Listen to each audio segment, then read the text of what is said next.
But the bottom line is, if you look into the Bible, you will see that it strongly condemns astrology, and dealing with things that's related to it.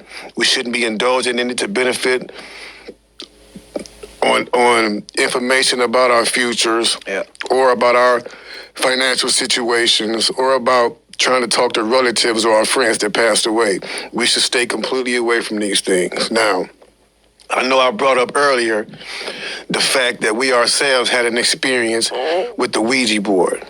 But before I get into that, I just want to make it known that the Ouija board that we played with, and I'm not making no excuses, the Ouija board that we played with was a board game made by Parker Brothers. And we bought it, and it was bought from Toys R Us. Whoever brought it around, it was purchased from Toys R Us. Now, that don't make it cool, like I said, because it was still something we shouldn't have we shouldn't have been partaking in. Point blank, bottom line, period. Should have stayed away from it. But you have to remember, this happened when we were very young kids. I know I was 16 at the time, about to turn 17, and we were young and curious and stupid, and many times we did stupid things, as many youngsters do growing up. Word. You know what I'm saying? I done so much stupid stuff that I look back and like, damn, I was a dummy for doing that. We played with one too. Even some things I did in my 20s and 30s. Oh, that was stupid. 40s for me too. Yeah, it was a voting. Even yesterday. Straight up. Even yesterday, you know what I'm saying?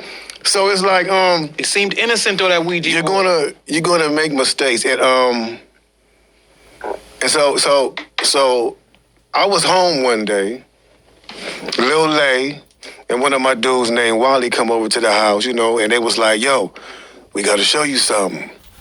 And I'm like, what? They're like, you gonna trip off this.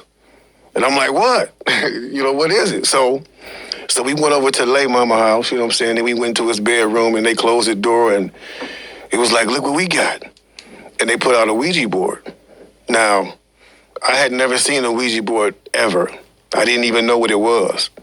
And they said somebody had given it to them and showed them how to play it. So I thought nothing of it, you know what I'm saying? We all sat down on the bed, and it was like, you got to be serious when we play this. Okay. They said, they said, you can't be joking around, you got to be serious. So they were playing, and I'm sitting back watching, and they start saying, Ouija, are you with me? And that's where we got the idea for the song, of course. But they start saying, Ouija, are you with me? And I'm looking around the room saying to myself, who the hell are they talking to? Yeah. You know what I'm saying? Then I started thinking it was a joke, and I'm thinking somebody gonna bust out the closet on me or something, you know what I'm saying? I'm like, okay. Because we always prank each other like that. You know what I'm saying? So they started asking all these questions, and the thing started moving. But honestly, to this day, no lie, I actually think it was Lay and my dude moving it. Like, no lie. They tried to put a fast one on me. You think it didn't work? They tried to put it, because when I tried it, it never moved for me. Right. It never moved for me. I don't know if it's because it was a Parker Brothers one, and we didn't and we didn't take it down to the bayou to get the voodoo put on it. To get the voodoo put on it, or what it was, you know what I'm saying? But it never worked for me. So then we played it the second time at my mama's house, and we asked it a bunch of questions about us making it and all that. Again, they played it and I watched it because I was having a hard time believing that it was actually moving by itself. I'm like, bro, I don't believe it. All right. And then that same night, my mother came upstairs in my room and caught us playing it, bro. And she flipped her wig, bro. My mama never used to cuss. Never used to curse, bro. Never used curse words.